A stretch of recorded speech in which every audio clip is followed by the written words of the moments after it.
Hey ladies and gents, welcome back to the channel. I'm doing a range test with Leapmotor B10. This is the bigger battery, the usable 65 kWh. We're starting from Zagreb to Zadar, close to 300-kilometer trip. We're going to see if we can make it without charging stops. Okay guys, let me just show the range here currently. Now I've realized it changes when you charge the battery to 100% depending on your consumption. So if your consumption is lower, it's going to be more range. If it's higher consumption, it's going to be less range. We're going to see how we're going to do on this trip. I'm going to say here Zadar. So let's see the original navigation. I'm going to be using the highway route, that is it. So it says here, oh wait, okay, I saw 42 estimated arrival time. Let me just see if I can see the whole trip here. No. So okay, now I do have time. Let me just zoom out here. Let's see the entire trip. So is there anything about the range or arrival time? Okay, don't matter. Finally cleared the city and the traffic. We're getting to toll payments and we're on our way. The range has dropped a little bit, 315 kilometers, just past 92% after passing the toll payment. I'm driving in a comfort setting. I can see my range dropping quite fast. I hope we're not going to get disappointed by this car. There is a little bit traffic, not too much.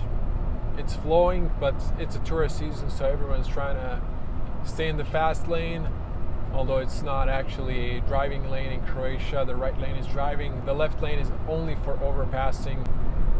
Now guys, the traffic has cleared out. We are just passing the first exit and we're already at 89%.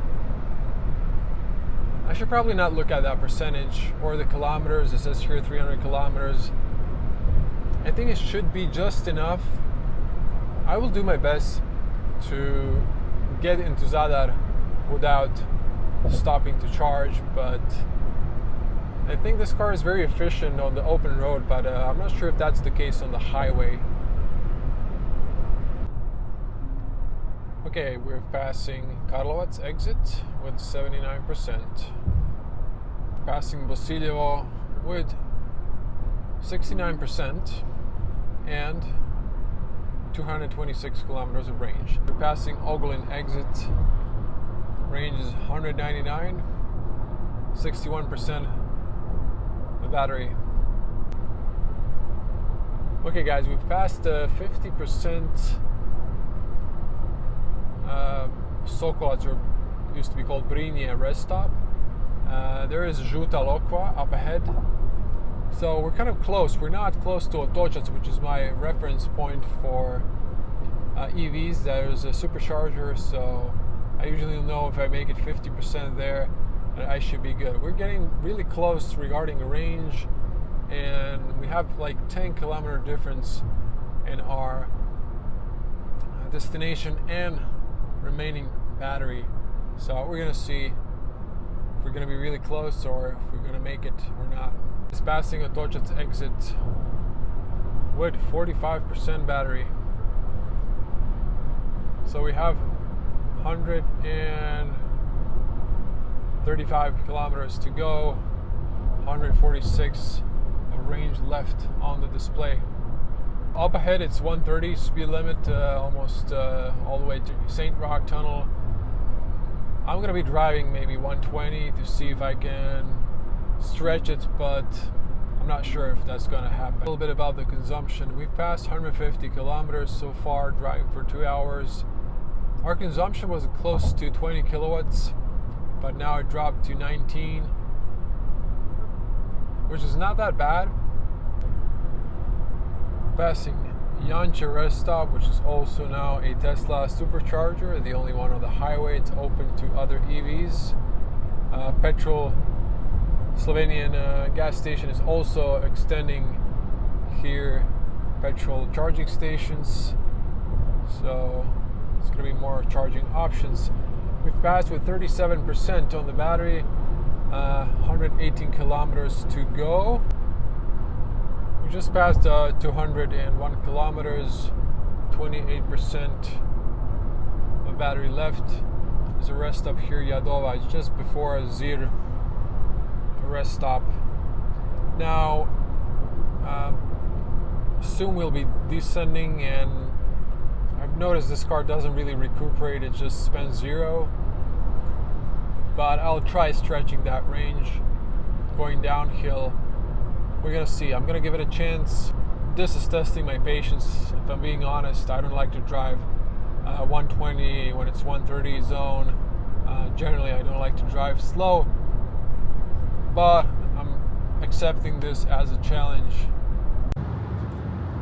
Well guys, Zero Mazzola rest stop just passed with 24%. We have 78 kilometers to go. Regarding winter, this car can definitely not make it. So yeah, this is a stretch in the summer, so have in mind, even with the bigger battery, the Leapmotor B10 is just not that power efficient on the highway. So if you are maybe in the UK where you have lower speed limits, this might suffice, but if you're in any country with 130 speed limit, this is not enough. Okay guys, I just got a warning at 20% battery. Just passed a small tunnel before the big tunnel, St. Roch, and we just passed 10,000 kilometers on the clock with this car. Wow. We have 225 kilometers behind us with 20%, so not too bad. Gorgeous view. On the way down, I didn't manage to recuperate too much, but I was going just at the point where there's no consumption. It was like zero, so that managed to stretch the range going downhill, and I'm just gonna make it. If the battery was bigger, like let's say 70 kilowatts, maybe it wouldn't be a problem. It's not a bad car, but it is a budget car, so you have some compromise. Now, for being honest, you know, stopping and charging isn't a problem. You can quickly charge up and just continue driving, but I wanted to see, can we make it? Because, you know, personally I wouldn't get this car, never, if I had to drive like this, but with a Tesla that I have, I just drive normally and I make it. In winter, you know, I have to drive maybe a bit slower, and I don't mind stopping for a quick charge as long as it's like 10-15 minute stops. But if I had to do it like this every trip, I wouldn't drive an EV. I wouldn't buy this car, to be honest. So this is me. Some people, you know, might not be in a rush and you might be fine with this range. I'm personally not, but you know, I'm just giving you my honest opinion, and so you don't make a mistake buying a car that doesn't, you know, pass the range that's declared. I also have to say that I was a little bit worried that I wouldn't make it. I mean, it's not that I'm worried I would stop and charge, but I just wanted to make it without a charge. So I had maybe one or two cars that were like getting close, and we got to Zadar. I never had to stop and charge so far on these tests, but today I was a little bit worried, but we made it. But that is only thanks to this downhill, thanks to this route. If I was going back way up, I would have to also drive slower or stop for a charge. Now, again, I've mentioned this, but this ADAS feature is so annoying. It's so sensitive. Each time you get close to a lane, it keeps correcting you. It's just shaking your steering wheel. It's just annoying. Otherwise, the car is pretty okay. I would say these seats are fine. I could use a lumbar, but they're fine. And finally, we did return 1% back. So you need really a long downhill to recuperate a percentage back, but that's fine. Not all cars are super efficient. We have a beautiful road and beautiful sunset.